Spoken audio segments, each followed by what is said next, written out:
Hello, everyone, and welcome back to our daily English conversation practice podcast. I'm Isabella. And I'm James.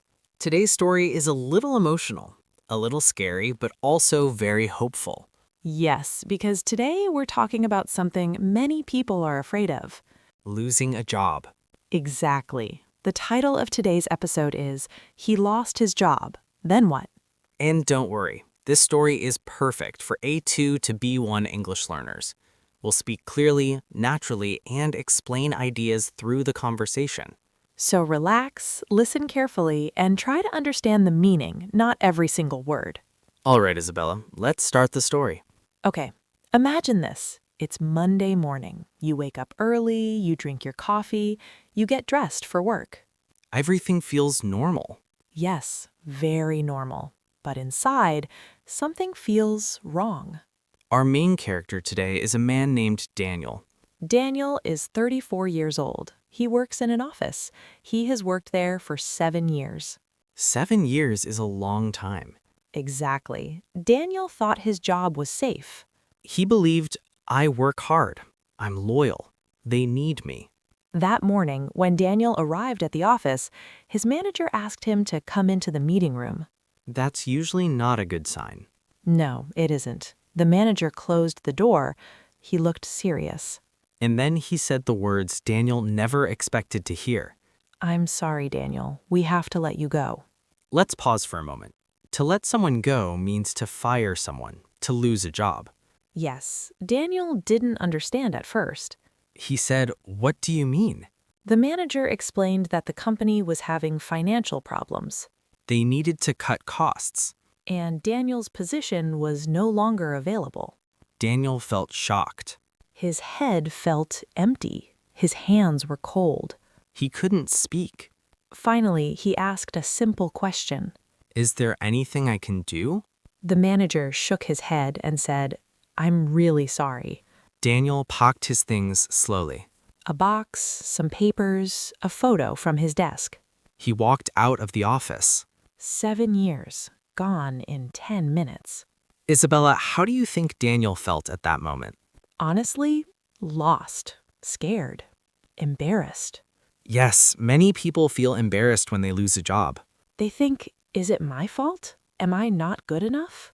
Daniel went home early that day. He sat on his sofa and stared at the wall. He didn't turn on the TV. He didn't check his phone. His mind was full of questions. How will I pay rent? How will I tell my family? What if I never find another job? These thoughts are very common. Yes, and this is a good moment for our listeners to learn a useful phrase. Worst case scenario. Daniel was thinking about the worst case scenario, the worst possible future. That evening, his phone rang. It was his sister, Emma. She asked, "Hey Daniel, how was work today?" Daniel stayed quiet for a few seconds. Then he said, "I lost my job." Emma didn't panic. She said, "Okay, take a deep breath. Tell me what happened." Sometimes the best thing is to talk. Daniel explained everything. When he finished, Emma said something important. This is not the end. It's just a change. A change, not a failure. Daniel didn't believe her at first. But her words stayed in his mind. That night, Daniel didn't sleep well. He woke up many times. But in the morning, something changed. He decided to do one small thing. Not everything, just one thing. He opened his laptop. And he looked at his resume. It was old, very old. Some information was not correct. Some skills were missing. Daniel realized something. He had learned a lot in 7 years. But he never stopped to see it. This is an important lesson. Sometimes we grow, but we don't notice. Daniel spent that day updating his resume. He felt tired, but also useful. The next day, he applied for 3 jobs. Only 3. He didn't want to feel overwhelmed. To feel overwhelmed means to feel too stressed or too busy. Days passed. No answers. Then weeks. Still nothing. Daniel started to feel doubt again. But this time, he didn't give up. He started learning new skills online. English, communication, basic tech skills. He created a daily routine. Wake up early. Exercise. Apply for jobs. Learn something new. Slowly, his confidence came back. One morning, he received an email. Dear Daniel, we would like to invite you for an interview. His heart started beating fast. He smiled for the first time in weeks. But here's the interesting part. This interview was for a job Daniel never imagined before. A different role. A new direction. And that changed everything. Daniel spent the rest of that day preparing for the interview. He read about the company. He practiced answering common interview questions. And something interesting happened.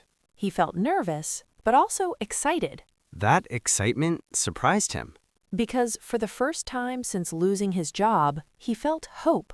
The interview was scheduled for Friday morning. On Friday, Daniel woke up very early. He couldn't sleep anymore. He stood in front of the mirror and said quietly, "You can do this." That's called positive self-talk. Talking to yourself in a positive way. Daniel arrived at the office building 10 minutes early. He didn't want to be late. The receptionist smiled and asked him to wait. Daniel sat down and looked around. Other people were waiting too. Some looked confident. Some looked nervous. Daniel realized something important. He was not alone.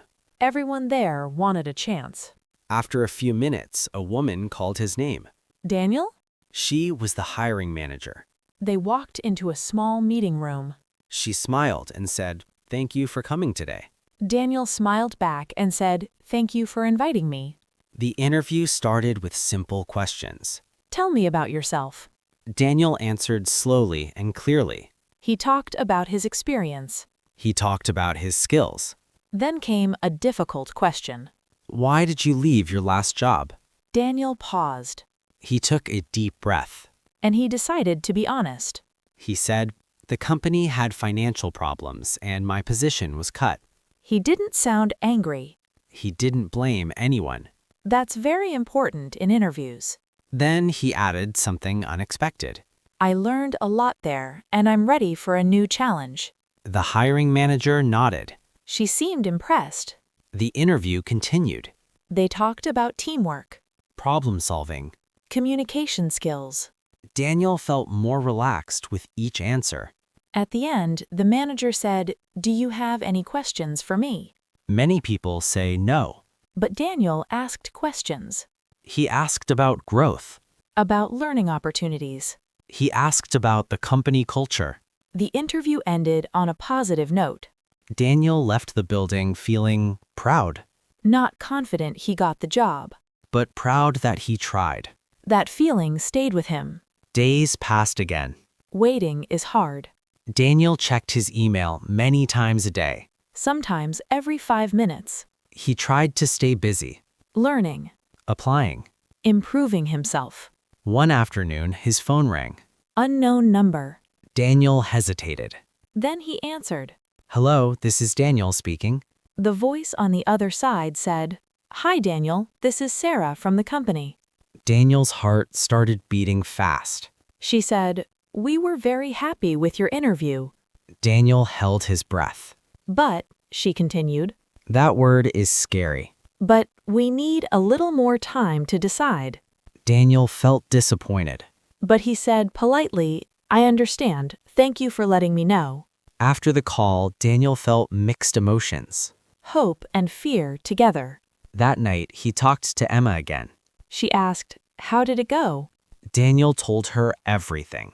She smiled and said, "No matter what happens, you are moving forward." Moving forward. That phrase is very powerful. It means you are not stuck. The next week, Daniel received another interview invitation. Different company. Different role. Different role. This time, the job was more challenging. But also more interesting.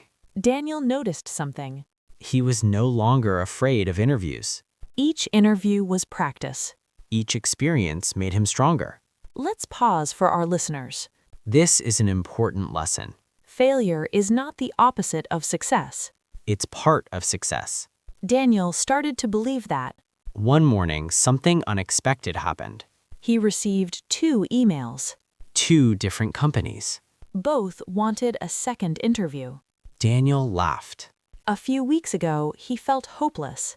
Now he had choices. Choices are a good problem to have. He prepared carefully. He practiced again.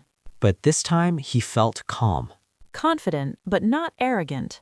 During the second interviews, Daniel spoke more freely. He asked deeper questions. He listened carefully. He started to imagine himself in these roles. And then something changed inside him. He realized he didn't want his old job back. He wanted something better. Something that matched who he was now. Days later, the phone rang again. Daniel looked at the screen. It was Sarah. Daniel answered slowly. "Hi, Daniel," she said. "I have good news." Daniel closed his eyes. But wait, the story doesn't end here. Because sometimes good news comes with a decision. And that decision can change your life. So the question is, What will Daniel choose? and what will happen next? We'll continue from here, Stay with us, keep listening, and keep learning. because this story is not finished yet. Daniel sat quietly after the call. Sarah's voice was still in his ears. I have good news. Those words can change everything. But Daniel didn't jump up or shout, He stayed calm. because now he had experience. Experience with waiting. Experience with disappointment. Experience with hope. Sarah continued speaking. We'd like to offer you the position. Daniel smiled softly. But she wasn't finished. There's something important we need to discuss. The salary. The responsibilities. The expectations. Daniel listened carefully. This time, he didn't feel small. He felt equal. After the call ended, Daniel leaned back in his chair. He let out a long breath. Not relief. Not excitement, Clarity. but remember. He had another interview result coming. The next day, Daniel met Emma for coffee. She looked at him and said, "Your face looks different." Daniel laughed. Different how? Stronger, she said. He told her about the job offer. Daniel listened carefully. He asked, "Is this what you really want?" That question stayed with him. That night, Daniel made a list. Pros and cons. What he liked. What he didn't like. He compared both companies. But something strange happened. He wasn't afraid to choose. A few weeks ago, fear controlled him. Now, he controlled his choices. The next morning, another email arrived. From the second company. They invited him for a final conversation. Not an interview. A conversation. That word felt different. Daniel went for a walk. He needed fresh air.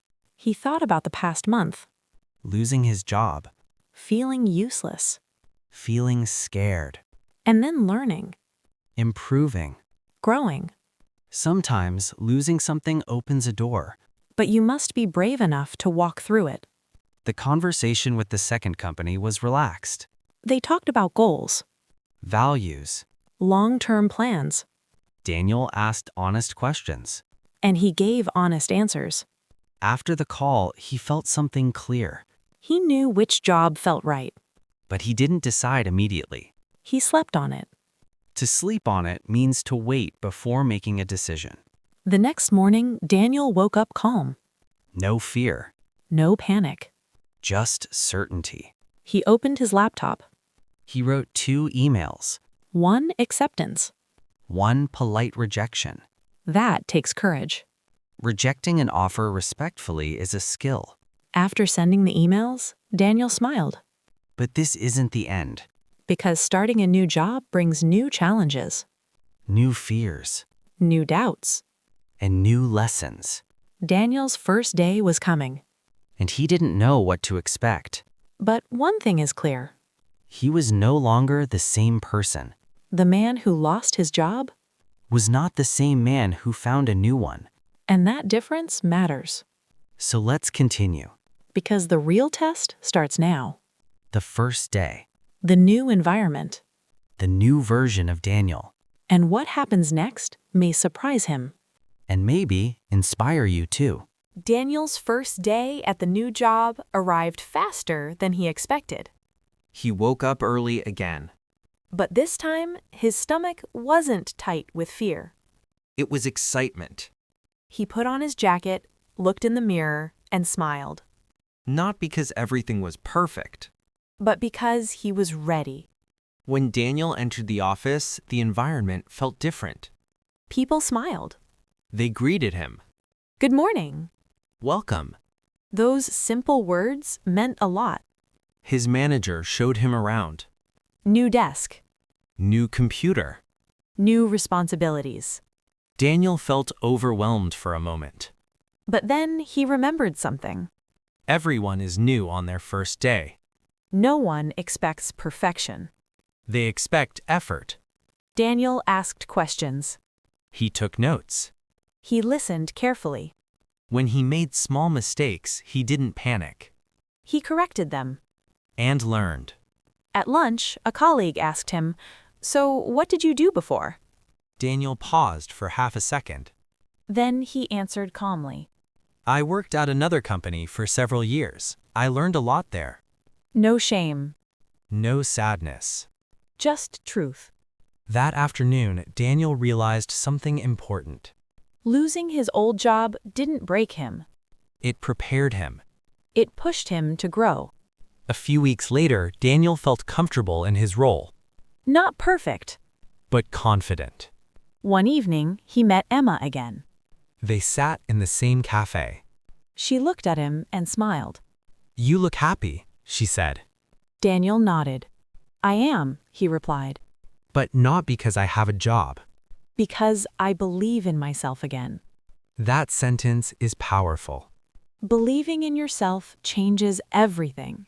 Let's pause here for our listeners. If you are listening to this and you feel lost, If you are afraid of failure, if something ended in your life, remember Daniel. an ending can be a beginning. Losing a job is not losing your value. It's just a chapter. And you are the one who writes the next page. Before we finish, let's review some useful phrases from today. Let someone go to lose a job. Worst case scenario, the worst possible outcome. Move forward, to continue, not stay stuck. Sleep on it, to wait before deciding. Try to use these phrases in your own life. English is not just words. It's stories. It's emotions. It's real life.